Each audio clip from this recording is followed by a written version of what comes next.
என் அன்பு குழந்தையே, இந்த பதிவு உன் கண்ணில் பட்டால் ஒருவருக்கு ஷேர் செய்துவிட்டு நீ முழுமையாக கேள். ஏனென்றால் ஒரு சில கஷ்டங்களும் துரோகங்களும் உனக்கு நடக்கிறது. அதை நான் விரட்டவே உன் சாயப்பா உன்னை தேடி வந்திருக்கிறேன்.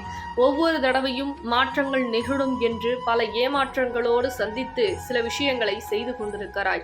ஒவ்வொரு நேரமும் மாற்றம் நிகழும், மகிழ்ச்சிகள் வரும் என்று ஒரு சில நபர்கள் பொய்யான வார்த்தைகளை சொல்லி பல விஷயத்தை உன்னிடம் இருந்து பறித்து கொண்டிருக்கிறார்கள். ஆனால் இதற்கு ஒரு முடிவு கட்டதான் உன் சாயப்பா வந்திருக்கிறேன். மாற்றங்கள் நிகழும் என்று சில விஷயங்களை அதிகமாகவே ஏமாந்து கொண்டிருக்கிறாய். அவர்களோ இல்லாததும் பொல்லாததும் உன் மீது இருக்கக்கூடிய அனைத்து விஷயங்களையும் புகழ்ந்து புகழ்ந்து உன்னிடம் இருக்கக்கூடிய அனைத்து விஷயங்களையும் சுரண்டி கொண்டார்கள். ஆனால் இன்றோ ஒரு சில விஷயங்களுக்காக உன்னை எதிரியாக பார்த்து கொண்டிருக்கிறார்கள். அதை என் அன்பு குழந்தையால் தாங்கிக் கொள்ள முடியவில்லை. என்னதான் நான் சொல்லி புரிய வைத்தாலும் என்னுடைய உறவானது புரிந்து கொள்ளாமல் எதிரி போல் பார்க்கிறதே. ஒவ்வொரு நேரமும் ஒவ்வொரு விஷயத்திலும் என்னை துச்சமாக தூக்கி எரிக்கிறதே. எவர்தான் இப்படி செய்தது? எவர்தான் நாங்கள் பிரிய வேண்டும் என்று என்ன செய்வனை செய்தார்கள் என்றே தெரியவில்லையே. இப்படி என்னுடைய வாழ்க்கையானது நிர்கதியாக நிற்கிறதே. இதற்கு யார்தான் காரணம்? ஏன் என் உறவு என் பேச்சை கேட்காமல் இப்படி அடம் பிடிக்கிறது, மறுக்கிறது, வெறுக்கிறது, துச்சமென பல தகதான வார்த்தைகளை பேசி என் மனதை காயப்படுத்தி கொண்டிருக்கிறார்களே. சாயப்பா, நான் என்ன செய்வேன்? எனக்காக எந்த உதவிகளும் உங்களிடம் இருந்து கிடைக்காதா? எனக்கு உதவி செய்ய வரமாட்டீர்களா? என்னுடைய செயல்களானது மற்றவர்களுக்கு பிடிக்கவில்லை என்று நான் நினைத்தாலும் எனக்காக உதவி செய்ய நீங்களும் வரமாட்டீர்களா? நான் நேர்மையாக தான் இருந்தேன், நல்ல வழியில் தானே பயணம் செய்தேன். ஒவ்வொரு தருணமும் மாற்றம் நிகழும் என்று மனிதர்கள்தான் ஏமாற்றுகிறார்கள் என்றால் நீங்களும் என்னை ஏமாற்றுகிறார்களே என்று சாயப்பாவின் மீதும் கண்ணீரோடு கோபத்தோடு திட்டிக் கொண்டிருக்கிறாய். அதனால்தான் இன்று ஒரு சில விஷயங்களை உனக்கு சொல்லி புரிய வைத்து நான் உனக்காக வெற்றிகளை கொடுக்கலாம் என்று உன் சாயப்பா வந்திருக்கிறேன். முதலில் கண்ணீரை தொடை, உண்மையாக இரு, அவசரப்படாதே. ஒரு சில விஷயங்கள் கஷ்டகாலம் வந்திருக்கிறது என்று கவலை கொள்ளாதே. உண்மையானவர் எவர், துரோகம் செய்பவர் எவர், கெடுதல் செய்பவர் எவர் என்று பல விஷயங்களை நீ தெரிந்து கொள்ள வேண்டும். தெரிந்து கொண்டால்தானே பல மாற்றங்கள் உன் வாழ்க்கையில் நிகழும். ஒவ்வொரு தருணமும் ஏமாற்றமாகவே இருந்தால் உன் சாயப்பா உனக்கு குருவாக இருந்து என்ன பலன்? நல்லது எது, கெட்டது எது என்று உனக்கு அன்னை தந்தை தான் சொல்லிக் கொடுக்கவில்லை. ஆனால் நீ என்னை அப்பாவாக ஏற்றுக்கொண்டாய். அதே போல் தந்தையாகவும் தாயாகவும் உற்றார் உறவினராகவும் ஏற்றுக்கொண்டாய். சில அன்பு குழந்தைகள் என்னை குருவாகவும் ஏற்றுக்கொண்டிருக்கிறார்கள். அவர்களுக்கெல்லாம் வழி நாட்ட வேண்டும் அல்லவா? வழி காட்டினால்தானே சரியான பாதையில் பயணிப்பீர்கள். சரியான பாதையை பயணிக்க வேண்டும் என்றால் சரியான உறவுகள் உன்னோடு பயணிக்க வேண்டும். அப்பொழுது உன்னிடம் இருக்கக்கூடிய ஒரு சில கெட்ட விஷயங்களையும் கெட்ட மனிதர்களையும் நான் விரட்டி அடிக்க வேண்டும். விரட்டி அடித்தால்தானே உன் சாயப்பா வினைகளை அறுத்து நல்வினைகளை விதைக்க முடியும். அப்பொழுதுதானே அது விருட்சமாக வளரும். நல்ல விஷயங்கள் உனக்கு நடக்கும். ஒவ்வொரு நேரமும் நல்ல விஷயங்கள் நடக்கவில்லை என்று நீ சொல்லிக் கொண்டிருக்கிறாய். ஆனால் கெட்ட விஷயங்கள் உன்னுடனே இருந்து உன்னை இத்தனை நாட்களாக ஆட்டி படைத்துக் கொண்டிருந்தது. அதனால்தான் என்னால் நல்ல விஷயத்தை உனக்கு கொடுக்க முடியவில்லை. ஆனால் இனிமேல் நல்ல காலம் வந்துவிட்டது. அதற்காக நீ என்ன செய்ய வேண்டும் தெரியுமா? ஒரே முறை என்னை தேடி வா. நான் வையாவூரில் இருக்கிறேன். செங்கல்பட்டு வையாவூரில் அனுகிரக சாயாக இருக்கிறேன். என்னை நம்பி ஒரு முறை என்னை தேடி வா. இந்த மண்ணை வதிக்கும் பொழுது பாவங்களெல்லாம் அழிகிறது, பல சுமைகள் குறைகிறது. ஒவ்வொரு நேரமும் கஷ்டங்களும் துன்பங்களும் துரோகங்களும் விலகுகிறது. ஒவ்வொரு விஷயத்திலும் மாற்றம் நிகழும் என்று மனிதர்களை நம்பினாய். ஆனால் ஏமாற்றம் மட்டுமே நிகழ்ந்ததே தவிர மாற்றம் உனக்கு நிகழவில்லை.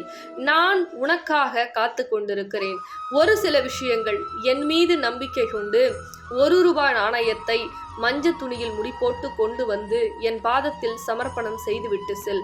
பல கஷ்டங்களும் பல நோய்களும் பல தீவினைகளும் பல செய்வினைகளும் என்னுடைய பாதத்தில் ஏற்றுக்கொண்டு உனக்கு மகிழ்ச்சியான வாழ்க்கையை அமைத்து கொடுக்கிறேன். ஆனால் மன நிம்மதி வேண்டும் என்று நீ நினைக்கும் பொழுது மன கஷ்டங்களை கொடுக்கக்கூடிய உறவுகளையும் கேட்டுக்கொண்டே இருக்கிறாய் என்பதை மறந்து விடாதே. அவர்களை ஒரு சில நாட்களாக திருத்த முயற்சிக்கும் தருணத்தில் ஒரு சில செய்வினைகளால் செய்யப்பட்டு அவர்களை கட்டுக்கட்டி வைத்து விட்டார்கள். அதனால்தான் என்னை தேடி வரும்பொழுது இன்னும் நீ சில விஷயங்களை தெரிந்து கொள்வாய். சில அருள்வாக்கை, என்னுடைய அருள்வாக்கை நீ கேட்கும் பொழுது பல மாற்றங்கள் உனக்கு நிகழும். அதனால்தான் செங்கல்பட்டு வையாவூருக்கு உன்னை வர சொல்கிறேன். அருள்வாக்கு கேட்கும் பொழுது அனைத்துமே உனக்கு புரிந்துவிடும், அனைத்து கட்டுகளும் உனக்கு விலகிவிடும். அதனால் உனக்கு என்னுடைய அருள்வாக்கு வேண்டுமென்றால் இந்த தொலைபேசியின் மூலமாக தொடர்பு கொண்டு என்னுடைய இடத்தை தேடி வர வேண்டும். அப்படி நீ வரும்பொழுது நிச்சயமாக என்னுடைய அருள்வாக்கு உனக்கு கிடைக்கும். அதேபோல் என்னுடைய அருளும் ஆசியும் பொருளும் நிறையவே உனக்கு கிடைக்கும். அதனால் ஒவ்வொரு நேரங்களும் உன்னுடைய வழிகளை நான் சுமந்து கொண்டுதான் இருக்கிறேன். பாவச் செயல்களை சில மனிதர்கள் உனக்கு செய்தாலும் நீ எந்த பாவமும் செய்யவில்லை. அதனால்தான் இன்று கண்ணெதிரே வந்து உன்னுடைய கஷ்டத்தை விலக்கி உனக்கு நல்வாழ்க்கையை அமைத்து கொடுக்கிறேன் அன்பு குழந்தையே என்று உன் சாயப்பா இப்பொழுது உனக்கு அருள்வாக்கு கொடுத்து கொண்டிருக்கிறேன். அன்பு குழந்தையே, அழாதே. ஒவ்வொரு நேரமும் நீ படக்கூடிய துன்பம் உன் சாயப்பா பார்த்து கொண்டிருக்கிறேன் என்று கண்ணீர் வடிக்காதே. விரைவில் உன்னுடைய அனைத்து விஷயங்களும் நான் மாற்றி அமைக்கப் போகிறேன். ஒவ்வொரு விஷயத்திலும் உனக்குண்டான உயர்வுகள் கிடைக்கப் போகிறது. உனக்கு குருவாக இருந்து உன்னை வழிநடத்தி சென்றுதான் நான் உனக்காக இருக்கிறேன் என்பதை மறந்து விடாதே. என்னை சாப்பிட்டியா என்று கேட்பதற்கு யாரும் இல்லை. என்னை யாருமே நினைக்கவில்லை. நான் இருந்தால் என்ன, இல்லாவிட்டால் என்ன, எவருக்கும் பாரமாக இருக்கிறேன் என்று நீ இப்படியே புலம்பிக் கொண்டிருந்தால் நிச்சயமாக அந்த செயல் எண்ணமும் உன்னிடம் இருந்து விலக்க முடியாது. ஆனால் என்னை தேடி ஒரு முறை வா. எப்படி தெரியுமா அன்பு குழந்தையே, என் அப்பா இருக்கிறார்.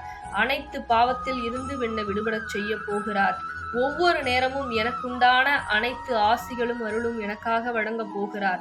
ஒவ்வொரு நேரமும் கஷ்டங்களும் துன்பங்களும் துயரங்களும் என்னை சூழ்ந்திருக்கும் சமயத்தில் என்னுடைய சாயப்பா விரட்டி அடிக்கப் போகிறார் என்று நீ முழுமையாக என்னை நம்ப வேண்டும். அப்படி நம்பிக்கொண்டு இருக்கும் தருணத்திலே உடனடியாக என் உதவி எந்த திசையிலாவது எங்காவது உன்னை தேடி வரும் என்பதை மறந்து விடாதே. ஆனால் உன்னுடைய பாவங்கள் அழிய வேண்டும். இந்த புண்ணிய ஸ்தலத்தில் உன்னுடைய பாவங்கள் அழிவதற்காக உன்னு சாயப்பா உன்னுடைய கர்மங்களை வினைகளை அறுக்கவே நான் வையாவூரில் அமர்ந்திருக்கிறேன். என்னை தேடி ஒரு முறை என் திருமுகத்தை பார்த்துவிட்டு செல். பாவங்கள் அழியும், போட்ட பழிகளும் ஒழியும். ஒவ்வொரு தருணமும் உன்னை துச்சமென தூக்கி எறிந்து ஒரு சில உறவுகள் பேசிக் கொண்டிருக்கிறார்கள் அல்லவா, அவர்களை அனைவரையும் நான் விரட்டி விரட்டி அடித்து உன் சாயப்பா நீ கேட்ட விஷயங்களையெல்லாம் கொடுத்து உன்னை சந்தோஷமாக வாழ வைக்க உன் சாயப்பா காத்து கொண்டிருக்கிறேன். என் அன்பு குழந்தையே, நீ தயாராகி விட்டாயா? உன் சாயப்பாவை தேடி ஓடோடி வா. செங்கல்பட்டு வையாவூரில் நான் அமர்ந்திருக்கிறேன். என்னை தேடி வரும்பொழுது உன் பாவமெல்லாம் அழிந்து பழிச்சுமையெல்லாம் சுமந்து கொண்டிருக்கிறாய் அல்லவா, அது எல்லாம் விலக்கி உனக்கு நல்வாழ்க்கையும் கேட்ட பொருளையும் அருளையும் நான் கொடுக்க காத்திருக்கிறேன். ஓடோடி வா. இனிமே ஆன்லைன்ல காயின் விளக்கோ அருள்வாக்கோ கிடையாது. ஏன்னா அம்பாள் உத்தரவு கொடுக்கல. அதனால இனிமே கோவிலுக்கு வரக்கூடிய தங்க பிள்ளைகளுக்கு மட்டுமே நாணய விளக்கு அருள்வாக்கா இருக்கட்டும். நீங்க கோவிலுக்கு டைரக்டா தான் வரணும். கோவிலுடைய டைம் என்னன்னா காலையில 9 to 12, சாயந்தரம் மாலை 6 to 8 மணி நம்ம கோவில் திறந்திருக்கும். கோவிலுடைய லொகேஷன் வேணும்னா மட்டும் இந்த தொலைபேசி மூலமா தொடர்பு கொண்டு நீங்க கோவில் எங்க இருக்கு அப்படின்னு தெரிஞ்சுக்கலாம். அதே போல பண பிரச்சனை, கடன் பிரச்சனை, உறவு பிரச்சனை, செய்வன பிரச்சனை, எந்த பிரச்சனையாக இருந்தாலும் அம்பாள் 12 நாட்கள்ல நடத்தி கொடுத்துட்டு தான் இருக்காங்க. நீங்க பல சாட்சிகளை பார்த்துட்டு தான் இருக்கீங்க. உங்களுக்கும் அது போல நடக்கணும் அப்படின்னா நம்ம வரம் தரும் வாராய் கோயிலுக்கு தேடி அம்பாளுடைய பாதத்துல உங்க குறைய சொல்லி நாணயத்தை வாங்கி வழிபாடு செய்யுங்க. சரிங்களா தங்க பிள்ளைகளா? இந்த பதிவு உங்களுக்கு பிடிச்சிருந்தா மற்ற தங்க பிள்ளைகளுக்கு ஷேர் பண்ணுங்க. ரொம்ப சந்தோஷம். பேர் சார்? பேர் ஆறுமுகம். எங்க இருந்து வரீங்க? திருமணி பக்கத்துல. என்ன மாவட்டம் அது? புதுக்கோட்டை மாவட்டம். புதுக்கோட்டை. அம்பாள் நாணயம் வாங்கி எத்தனை நாள வேண்டுதல் நடத்தி கொடுத்தாங்க? அம்பாளுடைய நாணயம் வாங்கி கிட்டத்தட்ட ஒரு 6 நாள்ல எங்களுக்கு நல்லது நடக்க ஆரம்பிச்சிருச்சு. 6 நாள்லயே நல்லது நடக்க ஆரம்பிச்சிருச்சு. என்னென்ன செஞ்சு கொடுத்தாங்க அம்பாள்? அம்பாள் வேலை இல்லாம ரொம்ப கஷ்டப்பட்டு இருந்தோம். வேலை இல்லாம வேலையே கிடைக்காம இருந்தது. சரி. நீங்க வந்துட்டு போனது நல்ல வேலை கிடைச்சது. நல்ல வேலை கிடைச்சது. ரொம்ப சந்தோஷம். உடல்ல இருந்த உபாதைகள்லாம் படிப்படியா குறைய ஆரம்பிச்சிருச்சு. ரொம்ப சந்தோஷம். சரி, ஓகே. அம்பாள்